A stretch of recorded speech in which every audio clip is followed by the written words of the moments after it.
일단 제가 파견하게 된 학교는 9학년부터 12학년까지 있는 리지먼트 하이스쿨이고요. 여기서 9학년은 우리나라 중3 정도 수준이 되고 12학년은 고3 수준의 학생들로 구성되어 있습니다.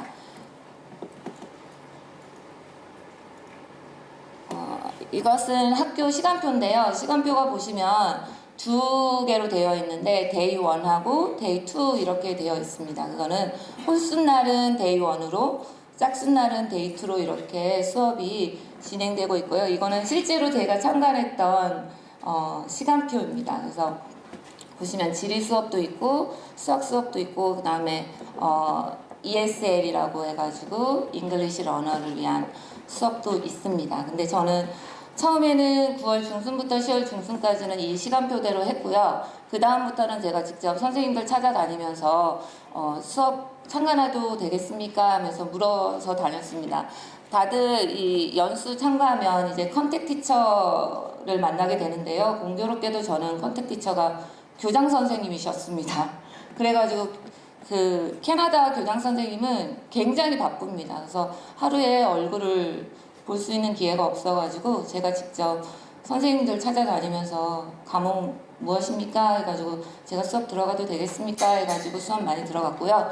그러면 다들 흔쾌히 수업 들어가도 돼 라고 해주십니다. 여기 아마 올해 이제 파견 가실 분들 있을 텐데요.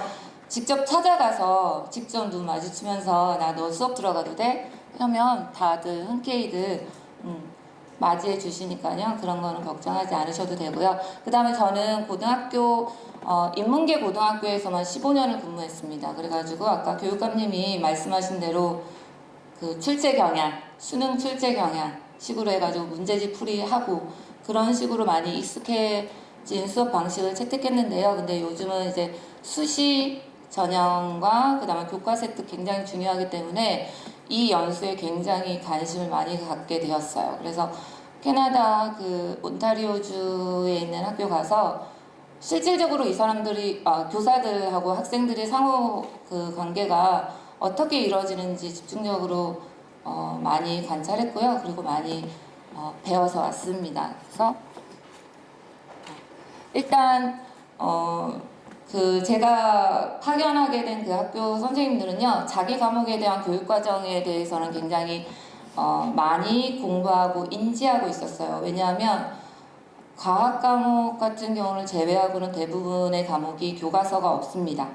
교과서가 없고 교사들이 대체적으로 학습 자료하고 학습지하고 평가지를 자체 제작을 해가지고 학생 수준에 맞게 제공을 하기 때문에 자신이 맡은 과목에 대한 그 교육과정 인지를 반드시 해야 한다고 하셨습니다. 그래서 저도 이제 영어 과목을 주로 참관했기 때문에 영어 교육과정 성취 목표, 성취도 수준을 간략하게 소개하면 국어 여기 국어 선생님들 계시겠지만 국어 과목하고 굉장히 유사합니다. 일단 듣기, 말하기, 읽기, 쓰기 이렇게 진행이 됩니다. 이 목표를 가지고 학습지도 나가고 교과서도 나가고 평가계획도 나갑니다. 물론 아까 핀란드 선생님이 말씀하셨지만 평가계획을 문서화하지 않습니다. 누구한테 결제를 받거나 따로 평가계가 있거나 이러지 않아요. 그냥 자체적으로 그 담당하는 선생님이 갖고 있거나 아니면 머릿속에 갖고 있거나 이렇기 때문에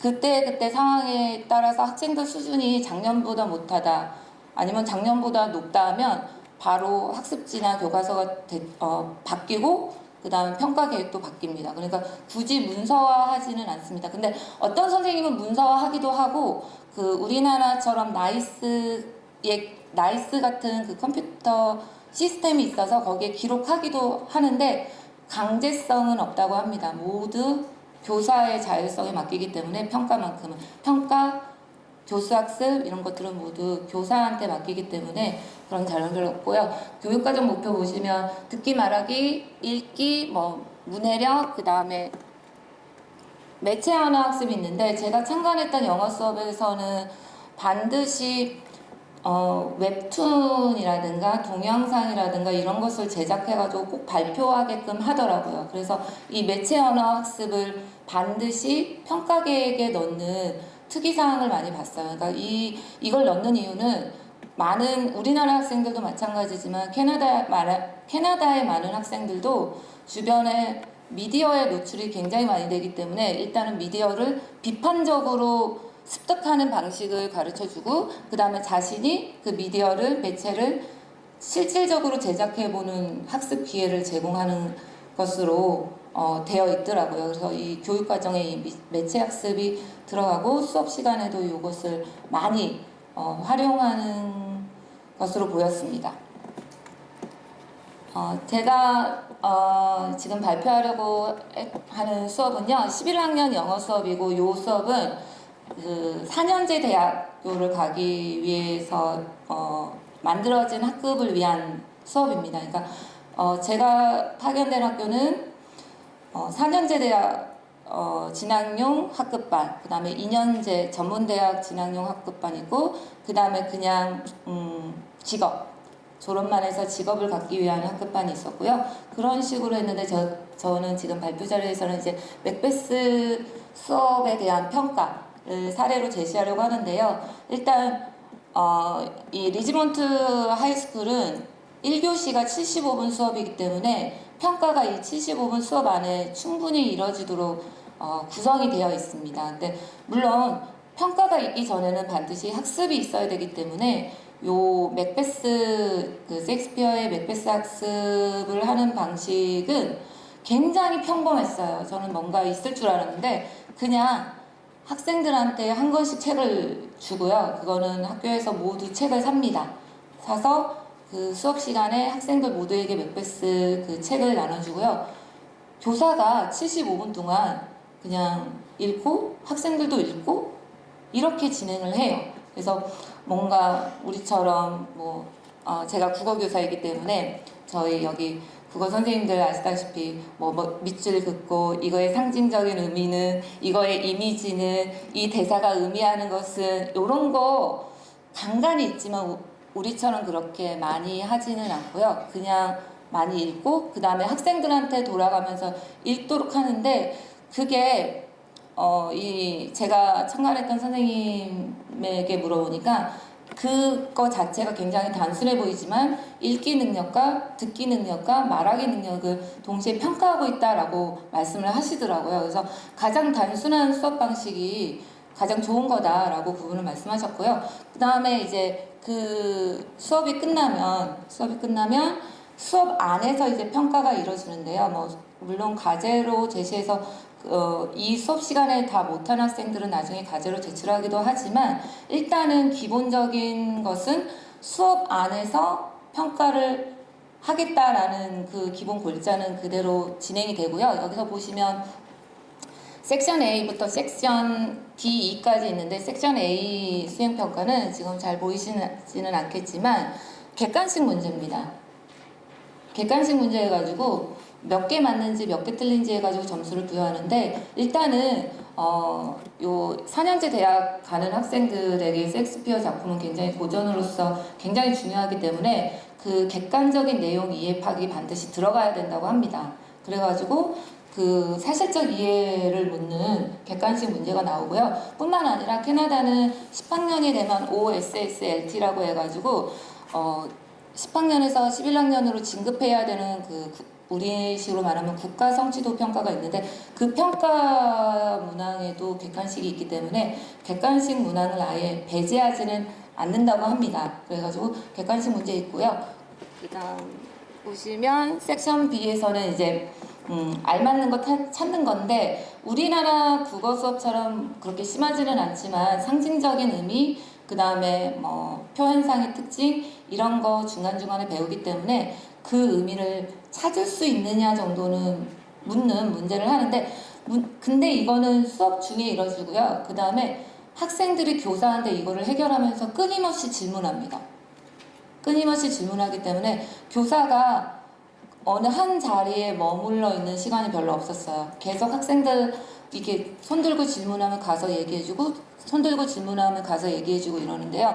이거는 왜냐하면 일종의 어사인먼트의 형태를 띠기 때문에 약간 과제 개념이기 때문에 교사가 도와줄 수 있게끔 합니다. 물론 나중에 보시면 이제 테스트가 있어요. 테스트는 교사가 도와주지 않거든요.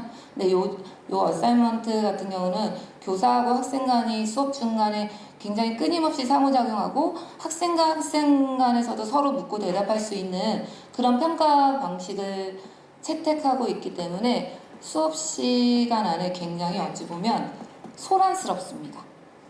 끊임없이 학생은 질문하고 대답하고 선생님도 여기저기 옮겨다니면서 얘기해줘야 되기 때문에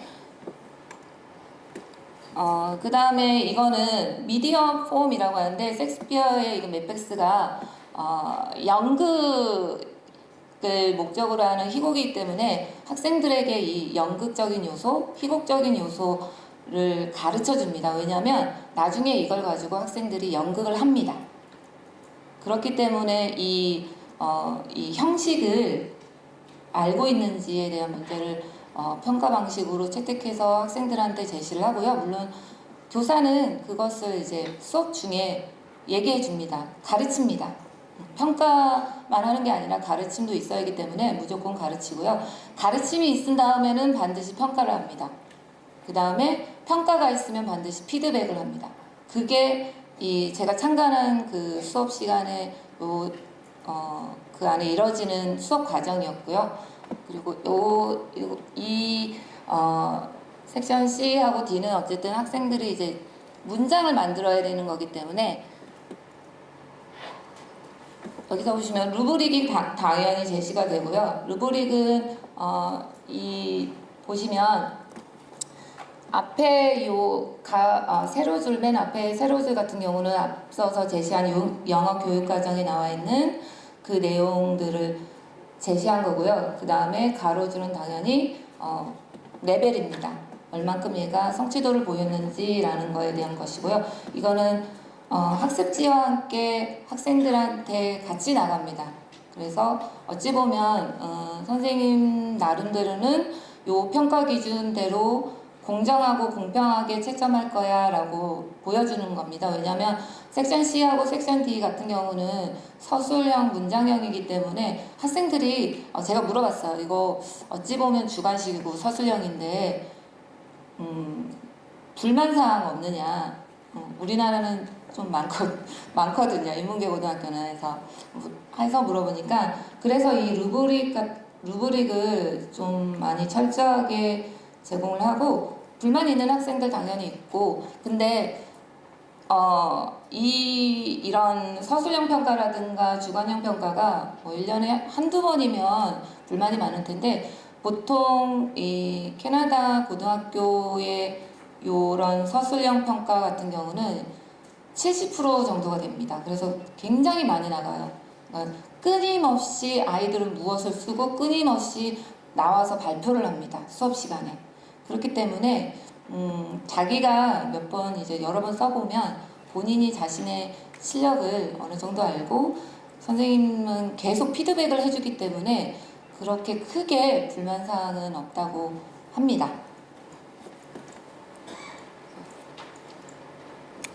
이것은 실제 학생이 제출한 피드백 자료인데요. 보시면 빨간 글씨로 선생님이 피드백을 해준 걸 볼 수 있는데요. 일단 제가 근무한 리지먼트 하이스쿨은 난민하고 이민자 학생들이 거의 70% 80%가 되어가지고 일단 영어 능력이 실제로 이제 캐나다에서 태어난 아이들보다는 현저하게 떨어지기 때문에 많은 부분에서 루브릭에도 아까 제시가 되어 있지만 문법적인 요소라든가 철자, 어휘 이런 것들에 초점을 맞춰서 채점을 많이 하고요. 여기서도 보시면 내용적인 면도 있지만 보통 저렇게 동그라미라든가 이렇게 별표 이렇게 체크한 부분을 보시면 철자 틀리거나 문법적으로 틀린 부분을 많이 수정해주고 있다는 것을 알 수가 있습니다. 근데 어쨌든 반드시 선생님들은 피드백을 합니다. 수업 중에 애들이 글을 쓰고요. 그 다음에 애들이 발표를 하더라도 기본적인 원고에 대해서 피드백을 한 이 내용, 이 자료를 아이들한테 다시 돌려주거든요. 그래서 선생님들 보시면 제가 파견한 그 학교 선생님들 보시면 아이들한테 받은 그 숙제가 한 짐이에요, 진짜. 어떤 선생님은 캐리어 끌고 다니는 선생님도 봤어요. 애들한테 받은 그 숙제 자료가 많기 때문에. 왜냐면 예를 들어서 우리 학교에서 만약에 춘향전을 배웠다 하면 춘향전에 대한 평가가 바로 제시가 되거든요. 그 다음에 무슨 다른 고전 문학을 배웠다 그러면 그 문학에 대한 평가 자료 바로 제시가 되기 때문에 수업 시간에. 그러니까 애들한테 받은 그 숙제 평가 자료만 해도 한 짐이기 때문에. 그리고 그거 가지고 하시는 게 피드백이에요. 늘 하시는 게. 그래서 대신에 행정 업무가 없습니다. 오직 이 피드백 하는 것만으로도, 채점하는 것만으로도 하루가 다 가기 때문에 행정 업무를 할 수도 없지만 주지도 않고요. 그리고 아까 제가 처음에 언급했듯이 어쨌든 우리나라식으로 하면 수행평가가 70%가 되고, 물론 파이널 이그잼이라고 해가지고 우리나라처럼 이제 지필고사가 있기는 한데 그거는 30% 정도, 30% 이내이기 때문에 이게 훨씬 더 중요하다고 합니다. 이거 다 아까는 다 피드백이고요. 이거는 뭐냐면 아까 제가 말씀드렸듯이 매체 언어 학습이 꼭 들어간다고 했잖아요. 그래서 이것도 일단 대본 만들기 평가입니다. 대본 만들기 평가인데 그 맥베스의 마지막 부분 어느 부분이 이 선생님은 조금 허술하기 때문에 대본을 다시 한번 만들어봐라, 엔딩을 바꿔보자 라는 숙제를 낸 거예요. 그래서 엔딩 바꾸는 숙제를 이렇게 제시를 하는데 이게 지금 이게 그대로 제가 받은 자료인데요. 일단 애들한테는 대본 만들기 숙제를 제공을 하고요. 그 다음에 그 대본을 이제 애들한테 받아서 그룹별로 이제 나눠줍니다. 그래가지고 뭘 하냐면요. 동료 평가를 해서 가장 좋은 대본을 뽑습니다. 가장 좋은 대본을 뽑아서 그 대본을 만든 그룹에서 연극을 해요. 다 연극을 하진 않고요. 그 대본을 보고 가장 좋다고 판단되는 것을 아이들, 물론 선생님도 평가를 합니다. 선생님도 평가를 하는데 선생님 평가 플러스 동료 평가를 들여놔서 그 중에서 제일 잘 됐다고 생각하는 대본 가지고 연극하는, 물론 우리처럼 이렇게 완벽하게 무슨 그 코스튬까지 완벽하게 하는 그런 연극까지는 아니고요. 그야말로 기본에 충실한 대본대로 캐릭터 설정해서 앞에서 연기하는 거, 무대 앞에서 연기하는 거. 왜냐하면 제가 리지몬트 스쿨밖에는 못 가봐서 모르는데 대체적으로 고등학교에는 드라마실이 있습니다. 연극 수업이 있기 때문에 드라마실이 있어서 그 드라마실에서 연극을 진행을 했습니다. 그래서 그거에 대한 거, 동료 평가하고 선생님 평가가 같이 이루어지고 있는 걸 봤다는 걸 말씀드리고 싶었고요. 그 다음에 당연히 대본 만들기도 루브릭 제공이 되어 있고요. 여기서 보시면 대본 만들기는 물론 애들이 이제 연극 상영을 목적으로 하고는 있지만 이 선생님이 집중적으로 평가 요소로 삼은 건 뭐냐면 일단 셰익스피어 작품 읽어야 되니까 독해력, 내용이 왜 앞에 있는 내용을 이해하지 못하면 엔딩을 못 만들기 때문에 독해력 평가 요소로 넣었고요. 그 다음에 당연히 쓰기 능력 함께 넣어서 평가 요소로 넣습니다. 그리고 요것도 그룹별 대본 쓰기였거든요. 그룹 활동이었습니다. 그룹별로 대본 쓰기를 하는데 이것도 수업 시간에 이루어졌습니다. 수업 시간에 이루어지고요. 이때 요거 만들 때 수업 때는요. 교생 선생님이 오셨어요. 교생 선생님이 오셔서 같이 교생 선생님하고 실제 이 선생님하고 같이 교실 돌면서 학생들한테 그 자리에서 피드백을 해줍니다. 아이들은 끊임없이 질문을 하고요. 선생님은 가르쳐주고 그렇게 이루어지고 있었습니다. 그 다음 수업 때 좀 조금 흥미로웠던 게 뭐냐면 외부 강사가 수업 시간에 옵니다. 외부 강사를 자기 수업 중에 부릅니다. 그러니까 뭐 방과후 활동 이런 게 아니라 자기 수업 중에 외부 강사를 초청을 해가지고 8시간의 수업을 제가 참관한 선생님은 주셨는데요. 근데 이 외부 강사지만 이 선생님의 수업도 반드시 평가합니다. 학생들에게 평가 자료를 받거든요. 근데 제가 이제 참가했던 수업 시간에 외부 강사는 자말이라는 그 오타와에서 활동하는 자기 표현 향상시키는 강사이면서 시인이신 분이었는데, 여기서 보시면 여기도 학습지가 나가고요. 여기서 파트 1, 파트 2 이렇게 해가지고 이게 평가지입니다. 학생들한테 평가지를 보이고, 이때 이 외부 강사를 통해서 이 선생님이 학생들에게서 향상시키려고 했던 능력은 뭐냐면 표현력이었습니다. 발표력, 표현력 이런 것들을 향상시키기 위해서 이 외부 강사 선생님이 와서 이제 수업도 하고 뭐 동영상도 보여주시고, 그 다음에 드라마실을 가가지고요 판토마임도 했어요. 판토마임 같은 것도 하고, 어쨌든 자기 표현력을 끌어올리는, 향상시키는 그런 수업을 했는데요. 어쨌든 영어 시간에 이 수업이 이루어지거든요. 근데 이게 저는 의문이었어요. 영어 수업하고 이거하고 무슨 상관이 있을까 했는데, 마지막 결국은 평가 내용이 뭐였냐면 자기 스토리 만드는 것을 이제 매체로 만드는 거였어요. 그게 웹툰이어도 좋고 뭐 동영상이어도 좋고, 아니면 그냥 앞에 나와가지고 그렇게 스피치처럼 이렇게 그냥 발표하는 것도 되고 다 되는 거였는데, 어쨌든 마지막 그 주제 평가 방식은 자기 스토리, 내 이야기 하는 거였는데, 그래서 한 학생 그 작품을 예로 들면, 이 학생은 그 자기 외모에 대해서 굉장히 불만족스러운 그런 스토리를 가진 학생이었는데요. 일단 이렇게 이게 글을 씁니다. 왜냐하면 어쨌든 쓰기 능력하고 읽기 능력하고 이런 것들을 무조건 향상시켜야 된다고 하시더라고요, 이 선생님은. 그래서 일단 쓰기 자료를 받고요. 그 다음에 이걸 가지고 이 학생을 뭐 했냐면, 그 동영상 자료를 받지 못했는데 그 이제 17, 18살 그 고등학생들, 여학생들, 물론 남학생들도 그렇겠지만 자기 외모에 대해서 굉장히 관심 많고 좀 불만족스러울 때잖아요. 그래서 인터뷰 자료를 해가지고 그 동영상으로 과제를 제출을 하더라고요. 그래서 어떤 불만이 있니?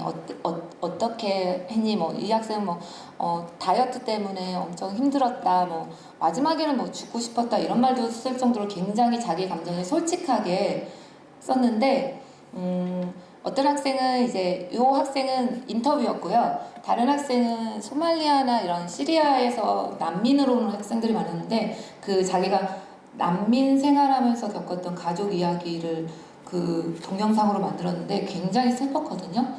그런 것들도 결국 마지막 그 평가 자료로 제시했고, 그거는 어쨌든 이 선생님은 머릿속에 다 이런 게 다 있었어요. 쓰기, 읽기 한 다음에 결국 마지막에는 매체 언어로 마무리 짓겠어. 이런 것들을 다 머릿속에, 계획서 보여주세요 하니까 계획서 이분도 없더라고요. 그래서 자기 머릿속에 딱 이 수업하면 이렇게. 제가 참관한 이 선생님은 그 학교에서 이제 16년 동안 수업하신 분이어서 시간이 없어가지고 제가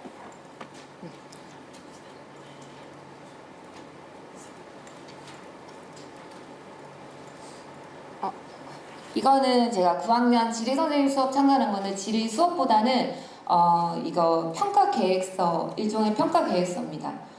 그러니까 이거 안 해도 된다고 하시더라고요. 해도 되고 안 해도 돼. 근데 이 선생님은 하셔가지고 제가 이거 발표 자료에 갖고 온 건데요. 지금 쭉 나온 건 뭐냐면, 지리 우리 이원 목적 분리표 같은 거 할 때 성취도 수준 이렇게 하잖아요. 그거 똑같이 있더라고요. 똑같이 있어가지고 그것을 자기가 그 성취도 평가 수준 중에서 자기 수업할 때 어느 것을 선택할 건지를 계획서에 넣을 수가 있대요. 그래서 이렇게 고르신 겁니다. 그 많은 평가, 그 성취도 수준 중에서 고르신 거고요. 그 다음에 이거는 이 선생님이 1년 동안 어떻게 평가를 할 건지를 계획을 짠 거예요. 그러니까 위쪽에 보시면 위쪽 가로줄은 아까 제가 보여드렸던 성취도 수준, 평가 내용 이런 거고요. 그 다음에 이제 이 세로줄 같은 경우는 초록색은 뭐냐면 어사인먼트예요. 과제예요. 과제이고 그 다음에 빨간색은 테스트입니다. 그러니까 어사인먼트하고 테스트는 물론 선생님마다 조금 다르고 학교마다 좀 다르다고 하는데 이 선생님 기준은 뭐냐면 어사인먼트는 교사가 도와줘도 되는 거 수업 중에 그 다음에 테스트는 도와줄 수 없는 거 이런 것들이 되고요. 그래서 어쨌든 이것도 자유를 맡긴다는 거. 그래서 제가 너무 시간을 너무 오래 잡아서 어쨌든 그 다음 제 발표는 여기서 마무리 짓고요. 어쨌든 이거 최대한 활용해서 저도 학교 현장에서 한번 적용해 보려고 합니다.